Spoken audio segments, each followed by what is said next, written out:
Hello students, সবাইকে welcome আমাদের এই রাইস স্মার্টের ইউটিউব চ্যানেলটিতে।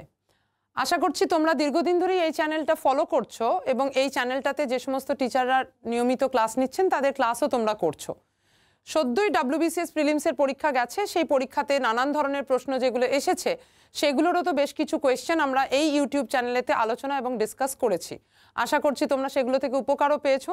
যদি এরকমভাবেই পরীক্ষার প্রিপারেশন এই চ্যানেলের সাথে তোমরা কন্টিনিউ করতে চাও তাহলে চ্যানেলটাকে রেগুলার ফলো করো, এটাকে সাবস্ক্রাইব করো, বন্ধুদের সাথে এই চ্যানেলটার কথা বলো, বন্ধুদেরকেও এই চ্যানেল সাবস্ক্রাইব করতে বলো। এই চ্যানেলটাতে আমরা যে WBCS এর প্রিপারেশনটাকে নিয়ে যাচ্ছিলাম সেই প্রিপারেশনটাকে এবার আমাদের আরও এগিয়ে নিয়ে যেতে হবে সামনের পরীক্ষাগুলোর কথা মাথায় রেখে। যেমন আমাদের সামনে রয়েছে মিসলেনিয়াসের পরীক্ষা, PSC ক্লার্কশিপের পরীক্ষা, ফুড SI এর পরীক্ষা। তো এই সমস্ত পরীক্ষাগুলোতেও যে ধরনের কোয়েশ্চেনগুলো আসে সেই কোয়েশ্চেনগুলো জেনারেল স্টাডিজে যা তোমরা WBCS এ পড়েছো সেই সমস্ত এরিয়াগুলো থেকেই আসে, কিন্তু স্ট্যান্ডার্ড অনুযায়ী, পরীক্ষার ধরন অনুযায়ী, ট্রেন্ড অনুযায়ী কোয়েশ্চেনের লেভেল অনেক বেশি সহজ হবে। সুতরাং সেই বিষয়টাকে মাথায় রেখে আজকে আমি তোমাদেরকে ফুড SI এর জন্য বেশ কিছু মেশানো কোয়েশ্চেন নিয়ে আলোচনা করব। চলো দেখে নিই কোয়েশ্চেনগুলোর মধ্যে কি দেওয়া রয়েছে। শুরু করার আগে বলে দিই, আশা করি তোমরা আমাকে সবাই চিনে গেছো। আমি এখানে দীর্ঘদিন ধরে ক্লাস নিচ্ছি, রাইসের সাথেও আমি দীর্ঘদিন ধরে যুক্ত, এবং এখানে আমার এই রাইসের জার্নিটাতে আমি WBCS, SSC এরকম নানান ধরনের পরীক্ষার জন্য ছেলেমেয়েদের ইকোনমিক্স পড়িয়ে থাকি।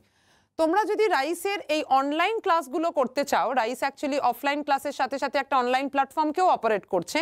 সেই অনলাইন প্ল্যাটফর্মেতে তোমরা যদি রাইসের অভিজ্ঞ টিচারদের ক্লাস করতে চাও তাহলে এখানেতে তোমরা কোন ধরনের ফ্যাসিলিটিগুলো পাবে অনলাইন ক্লাসে দেখো এখানে মেনশন করা রয়েছে। নিয়মিত মক টেস্ট পাবে, নিয়মিত ডেমো ক্লাসের সুবিধা রয়েছে, রেকর্ডেড ক্লাস যেগুলোকে তুমি পরে চালিয়ে নিজের পড়াটাকে রিভাইজ করতে পারবে সেটারও সুযোগ রয়েছে।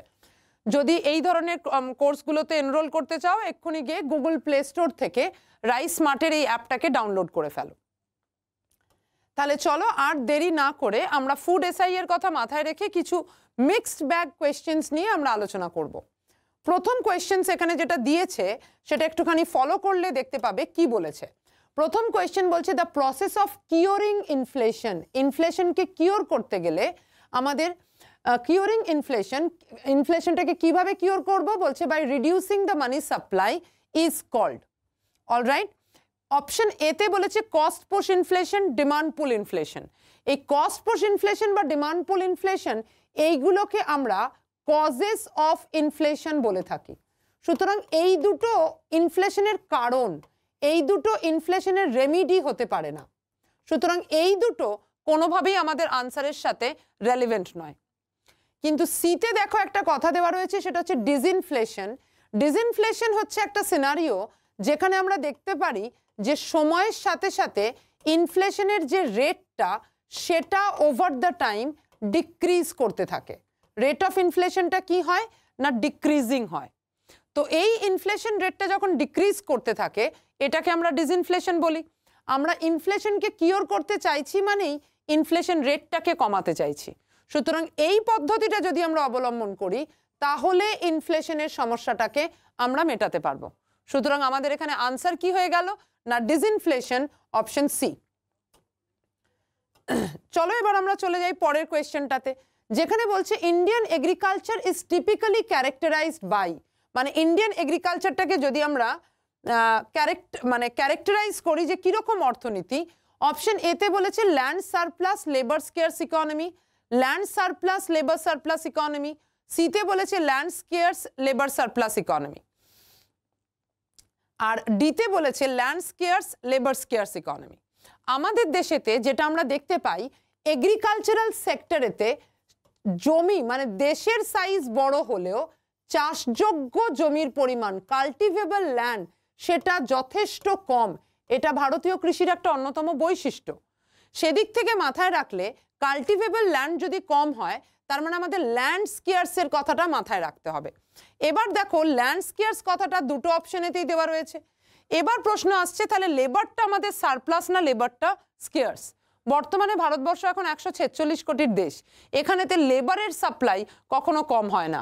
সেই কারণের জন্যই তো আমরা এগ্রিকালচারাল সেক্টরেতে দেখতে পাই ডিসগাইজড আনএমপ্লয়মেন্ট, অর্থাৎ যেখানে 10 জনে একটা কাজ করে ফেলা যায় সে কাজটাই হয়তো করে 15 জন মিলে। সুতরাং লেবারের যোগান একটা সেক্টরেতে বা আমাদের ইন্ডিয়ান ইকোনমির এগ্রিকালচারেতে যথেষ্ট রয়েছে।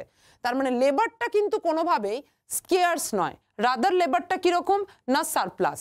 সেই কারণটার জন্যই এখানেতে আমাদের আনসারটা হয়ে যাচ্ছে অপশন সি, ল্যান্ড স্কেয়ার্স এবং labour surplus economy. Alright, moving on to the next question. With which form of economy the term laissez-faire is associated?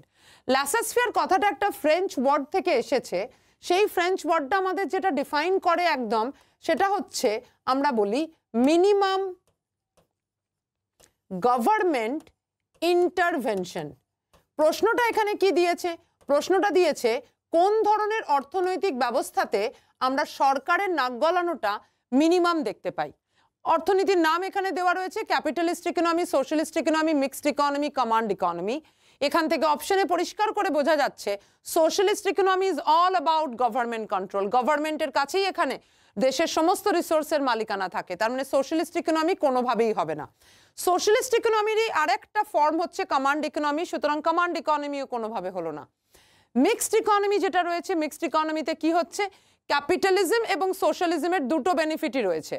তার মানে এখানেতে গভর্নমেন্টের ইন্টারভেনশন যে মিনিমাম এটা আমরা বলতে পারি না, রাদার গভর্নমেন্টের ইন্টারভেনশন মিনিমাম আমরা কোনটাতে বলতে পারবো না ক্যাপিটালিস্টিক ইকোনমি, যেটা অল্টারনেটিভলি আমরা অনেক সময়তে মার্কেট ইকোনমি বা ফ্রি ইকোনমিও বলে থাকবো। সো এই মার্কেট ইকোনমি বা ফ্রি ইকোনমির রেসপেক্টে এখানে আনসারটা আমাদের কি হয়ে যাবে না আনসার হয়ে যাবে অপশন এ, ক্যাপিটালিস্ট ইকোনমি। চলো এবার দেখে নিই পরের কোয়েশ্চেন কি বলছে। বলছে price theory is known as, এই প্রাইস থিওরিটা কোন ইকোনমিক ব্রাঞ্চের সাথে অ্যাসোসিয়েটেড। অপশনে বলেছে macro economics, development economics, public economics, micro economics. এটা শুরুতেই বলে দিই প্রাইস থিওরি এটা আসলে মাইক্রো ইকোনমিক্সের একটা অল্টারনেটিভ নাম। আমরা যখন মাইক্রো আর ম্যাক্রো ইকোনমিক্সের ক্লাসিফিকেশন করি তখন বহু সময়তে আমরা ম্যাক্রো ইকোনমিক্সকে general price theory, general price theory এটা দিয়ে ডিফাইন করি। অন্যদিকে মাইক্রো ইকোনমিক্সকে আমরা ডিফাইন করি শুধু প্রাইস থিওরি এই কথাটা দিয়ে।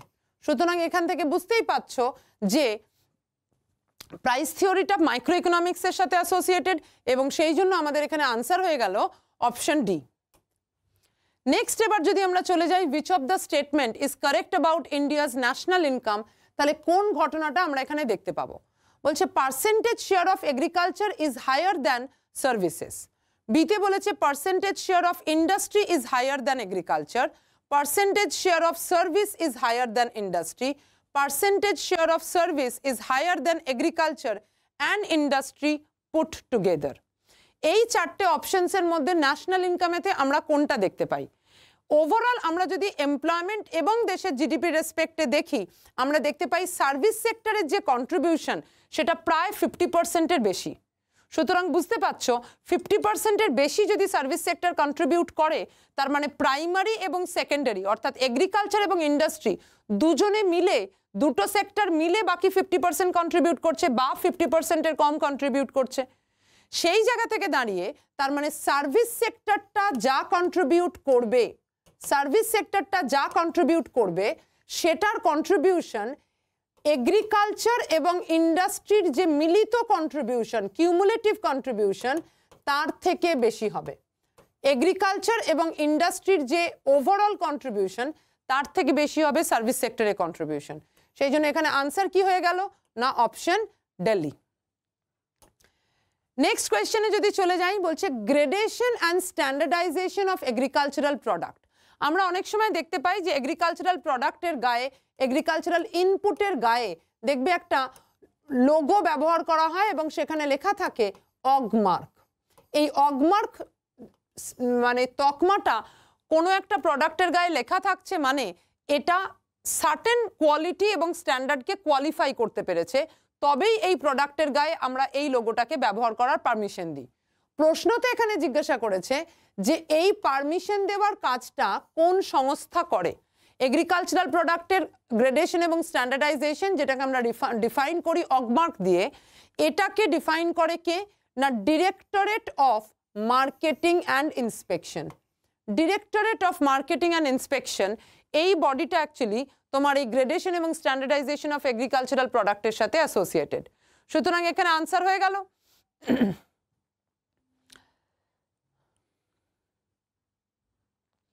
অলরাইট, চলো নেক্সট এবার চলে যাই পরের কোয়েশ্চেনে। বলছে when too much money is chasing too few good, তার মানে সহজ কথাতে একটা দেশের টাকার যোগান যদি দেশে উৎপাদন গুডস বা উৎপাদিত জিনিসের থেকে বেশি হয় তখন সেখানে কি হয়ে যায়, জিনিস পিছু দাম বেড়ে যায়। তার মানে মানি সাপ্লাই যদি প্রোডাকশনের থেকে বেশি হয়ে যায় স্বাভাবিকভাবেই জিনিস পিছু দাম বাড়তে থাকে। এই দাম বেড়ে যাওয়ার ঘটনাটাকে এখানে অপশনস থেকে বার করতে হবে। কি বলবো, দাম বেড়ে যাওয়ার ঘটনাকে আমরা খুব সহজে বলি ইনফ্লেশন। সুতরাং আমরা এখান থেকে আনসার পেয়ে যাব inflation as a correct one. Alright, next question যেটা বলছে one of the main factors that led to the rapid expansion of Indian export, Indian এক্সপোর্টটা বাড়ার মূল একটা কারণ কি, বলছে imposition of import duty. Import duty চাপালে যে এক্সপোর্ট বাড়বে তার কোনো গ্যারান্টি নেই, সুতরাং এটা হতে পারবে না। লিবারালাইজেশন অফ দ্য ইকোনমি, এটা টু সাম এক্সটেন্ট হতে পারে যে আমাদের দেশের ইম্পোর্টও বাড়বে এবং এক্সপোর্টও আগের থেকে বাড়বে। সিতে বলছে recession of other countries, other country recession হলে সেটার এফেক্ট যে ইন্ডিয়াতে পড়বে না সেরকমটা নয়। লিবারালাইজেশনের পরে ইন্ডিয়ান ইকোনমি এখন একটা গ্লোবাল পার্টিসিপেন্ট, গোটা পৃথিবীর অন্যতম বড় বড় দেশের ট্রেড পার্টনার। সুতরাং সেক্ষেত্রে আমরা রিসেশনের কোনো অ্যাডভান্টেজ না পেয়ে আদার রিসেশনেতেই শরিক হয়ে যাব। ডিতে বলেছে ডাইভার্সিফিকেশন অফ এক্সপোর্ট, সুতরাং এই জায়গাটাতে এক্সপোর্টের ভেরিয়েশনস আগের থেকে অনেক বেড়েছে। তো এই এক্সপোর্টের ভেরিয়েশনসটা বেড়ে যাওয়ার জন্য আমাদের দেশ আগের থেকে এক্সপোর্টে অনেক বেশি ইমপ্রুভ করতে পেরেছে। এগ্রিকালচারাল প্রোডাক্ট, প্রসেসড ফুড, এইগুলোর এক্সপোর্ট আগের থেকে অনেক বেড়েছে। Petroleum product, James and jewellery export আগের থেকে অনেক বেড়েছে। ফার্মাসিউটিক্যাল প্রোডাক্ট, ইঞ্জিনিয়ারিং প্রোডাক্ট অনেক বেড়েছে। সেই জায়গা থেকে দাঁড়িয়ে আমাদের এক্সপোর্টের ডাইভার্সিফিকেশনই এই এক্সপোর্টের ইমপ্রুভমেন্টের মেন কারণ হিসেবে কনসিডার করা হয়। চলে যাচ্ছি এবার পরের কোয়েশ্চেন। পরের কোয়েশ্চেনে বলেছে চিপ মানি, এই চিপ মানি কথাটা কাকে ডিফাইন করে? চিপ মানি মানে হচ্ছে টাকা যখন সস্তা হয়ে যায়, তার মানে লোন ইজ গেটিং চিপার। টাকা সস্তা মানে লোনটাকে আমরা সস্তায় পাচ্ছি। কোন অবস্থাতে আমরা লোনকে সস্তায় পাবো? যখন একটা দেশের বাজারের যে ইন্টারেস্ট রেট, অর্থাৎ হোম লোন, কার লোন, এই যে ইন্টারেস্ট রেট সেইগুলো কি হবে, সেইগুলো কি হবে?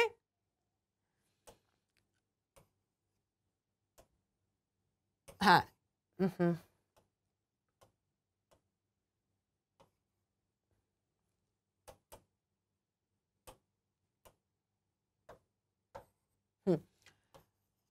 যখন ইন্টারেস্ট রেটটা কমতে থাকবে, তাহলে লোনটা চিপার হচ্ছে যখন ইন্টারেস্ট রেট কমে যাচ্ছে, সেই ঘটনাটাকেই আমরা বলবো চিপ মানি কন্ডিশন।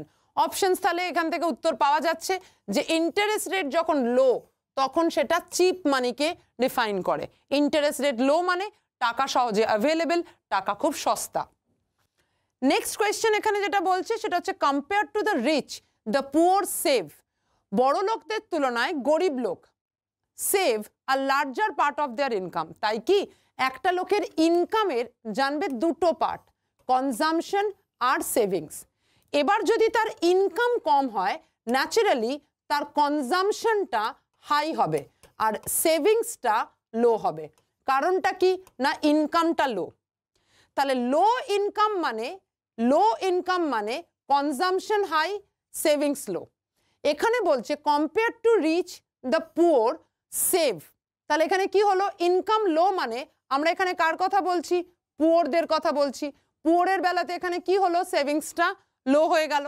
তাহলে এখান থেকে আমরা আনসার কি করতে পারবো, larger part of their income save করে, equal part of their income save করে, না smaller part of their income save করে?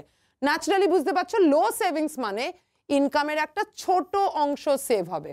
সুতরাং আনসার কি হয়ে গেল না সি।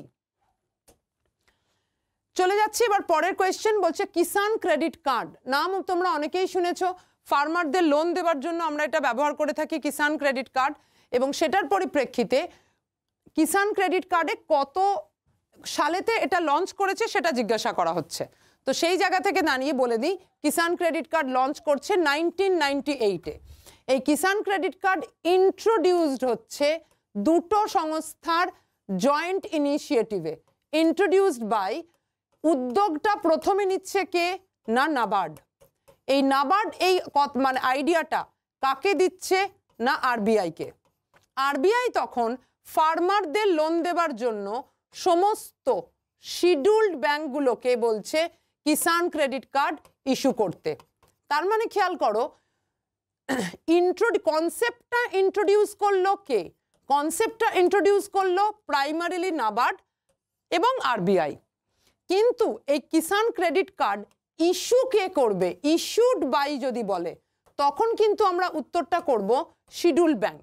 অলরাইট, তো সেই কিষাণ ক্রেডিট কার্ড যার কথা আমরা এতবার বললাম, সেই কিষাণ ক্রেডিট কার্ড 1998-এ লঞ্চ করেছে।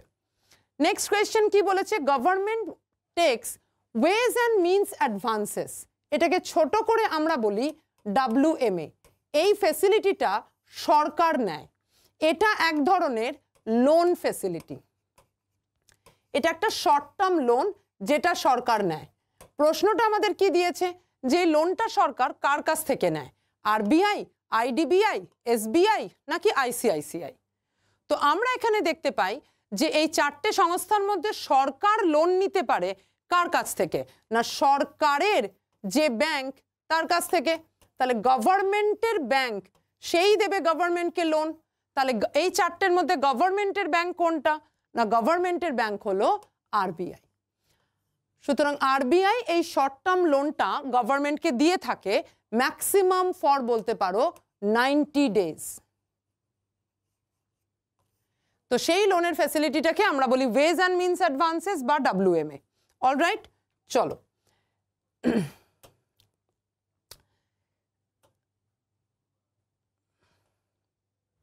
নেক্সট কোয়েশ্চেনে চলে যাই। বলছে NABARD is associated with the development of, আমরা একটু আগে কথা বলছিলাম নাবার্ডের কথা যে কিনা কিষাণ ক্রেডিট কার্ডের কনসেপ্টটা ইন্ট্রোডিউস করেছিল। এই নাবার্ডের যদি ফুল ফর্ম বলি তাহলেই ফাংশন পরিষ্কার হয়ে যায়।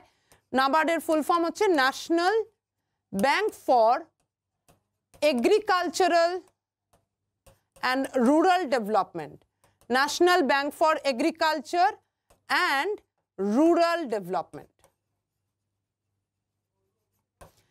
তাহলে এখান থেকে যেটা শিখলাম সেটা হচ্ছে এটা কিন্তু লেটার টু লেটার অ্যাব্রিভিয়েশন নয়, তাই তো। তো সেই জায়গা থেকে দাঁড়িয়ে national bank for agricultural and rural development এইটা কিন্তু নাবার্ডের ফুল ফর্ম। নাম পড়লেই বোঝা যাচ্ছে এগ্রিকালচারাল এবং রুরাল সেক্টরের ডেভেলপমেন্টের জন্য সংস্থা তৈরি হয়েছে। সুতরাং আনসার চোখ কান বুঝে অপশন এ। অলরাইট, চলো এবার বলছে permission given to the bank customer to draw cheque in excess of his current account balance, অর্থাৎ একটা কাস্টমারের কারেন্ট অ্যাকাউন্টে যে টাকাটা রয়েছে তার থেকেও এক্সেস অর্থাৎ তার থেকেও বেশি টাকা তোলার জন্য যে পারমিশন দেওয়া হয় আমরা সেটাকে কি বলি। এ কথাটার মানে কি, মানে হচ্ছে ধরো কারেন্ট অ্যাকাউন্টে তোমার এই মুহূর্তে 25,000 টাকা রয়েছে, কিন্তু কাউকে তুমি একটা চেক লিখে দিয়েছিলে যে চেকটার ভ্যালুয়েশন ছিল 30,000 টাকা। এবার যখন তোমার অ্যাকাউন্টে 25,000 রয়েছে ঠিক তখনই তোমার ওই বন্ধু 30,000-এর চেকটাকে জমা করেছে এনক্যাশ করানোর জন্য, কিন্তু তখন তোমার অ্যাকাউন্ট থেকে তো ব্যাংক 30,000 তুলতে পারবে না। কেন না তখন তোমার অ্যাকাউন্টে কত আছে 25,000। এই জায়গাটাতে তোমার যদি অ্যাকাউন্টে একটা নর্মাল সেভিংস অ্যাকাউন্ট হতো তোমার বন্ধুকে ওই চেকটা বাউন্স করে যেত, চেকটাকে ফেরত পাঠিয়ে দেওয়া হতো। কেন না অ্যাকাউন্টে পর্যাপ্ত টাকা নেই বলে। এটাকে আমরা বলি due to insufficiency of fund cheque will get bounced, এটাকে আমরা ডিসঅনার অফ চেকও বলি। কিন্তু মনে রাখতে হবে যে যদি অ্যাকাউন্টটা একটা কারেন্ট অ্যাকাউন্ট হয়, কারেন্ট অ্যাকাউন্টের এটা একটা বিশেষ ফিচার, যদি কারেন্ট অ্যাকাউন্ট হয় তাহলে ব্যাংক তোমার বন্ধুকে ওই চেকটা ফেরত পাঠাবে না, বরং তোমার হয়ে ব্যাংক 5,000 টাকা তোমার বন্ধুকে দিয়ে দেবে। তাহলে এক্ষেত্রে তুমি এখানে ব্যাংকের কাছ থেকে 5,000 টাকার একটা ধার পেলে। এই ধারের ফ্যাসিলিটিটা আমরা কারেন্ট অ্যাকাউন্টে পাই in the name of overdraft facility. এই ওভারড্রাফট ফ্যাসিলিটিটাকে আমরা কারেন্ট অ্যাকাউন্টে অ্যাক্সেস করি। সেই জন্য এখানে আমাদের আনসার কি হয়ে গেল না অপশন ডি।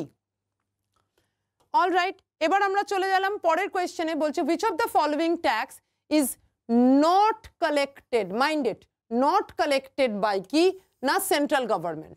তার মানে not collected by central government মানে সহজ করে জিজ্ঞাসা করলে নিচের মধ্যে কোন ট্যাক্সটা স্টেট গভর্নমেন্ট কালেক্ট করে, এই হচ্ছে আমাদের সহজ প্রশ্ন। দেখো ইনকাম ট্যাক্স অবশ্যই করে সেন্ট্রাল গভর্নমেন্ট কালেক্ট করে, কাস্টম ডিউটি ইনডাইরেক্ট ট্যাক্স কিন্তু সেন্ট্রাল গভর্নমেন্ট কালেক্ট করে, এক্সাইজ ডিউটি ইনডাইরেক্ট ট্যাক্স কিন্তু সেন্ট্রাল গভর্নমেন্ট কালেক্ট করে, কিন্তু তাহলে ট্যাক্স কোনটা পড়ে রইল না প্রফেশনাল ট্যাক্স, এটা স্টেট গভর্নমেন্ট নেয় স্যালারিড পার্সনদের স্যালারির ওপরে, পি ট্যাক্স বলা হয় এটাকে। এই প্রসঙ্গে মনে রাখবে ইনকাম ট্যাক্সটা নর্মালি সেন্ট্রাল গভর্নমেন্টের সোর্স অফ ইনকাম, কিন্তু এগ্রিকালচার ইনকাম ট্যাক্স আবার একটা ব্যতিক্রম যেটা কিনা স্টেট গভর্নমেন্ট নেয়। আর এখানে excise duty on alcohol and tobacco এটাও কিন্তু স্টেট গভর্নমেন্টের সোর্স অফ ইনকাম ছিল যখন এটা জিএসটির আগে ইন্ট্রোডিউস ছিল। তো সেই জায়গাটা থেকেও কিন্তু এই দুটো ব্যতিক্রমও মনে রাখা যাবে, এই দুটোও কিন্তু স্টেট গভর্নমেন্টের সোর্স অফ ইনকাম। তো আমাদের এখানকার প্রশ্ন অনুযায়ী উত্তরটা তাহলে কি হয়ে গেল প্রফেশনাল ট্যাক্স। অলরাইট, ওকে, আশা করি এত অবধি তোমরা কোয়েশ্চেন বুঝতে পেরেছো। 15টা কোয়েশ্চেন্স এখানে আমি আলোচনা করে দিয়েছি, ভিডিওটা একবার চালিয়ে দেখে নেবে এবং 15টা কোয়েশ্চেন্সের একটা রিভিশনও হয়ে যাবে। আশা করি প্রত্যেকের জন্য এই ভিডিওটা খুব ইউজফুল হবে এবং প্রত্যেকের প্রিপারেশন এটা হেল্প করবে। থ্যাংক ইউ এভরিওয়ান, প্রত্যেকে ভালো করে পরীক্ষার জন্য প্রিপেয়ার করো।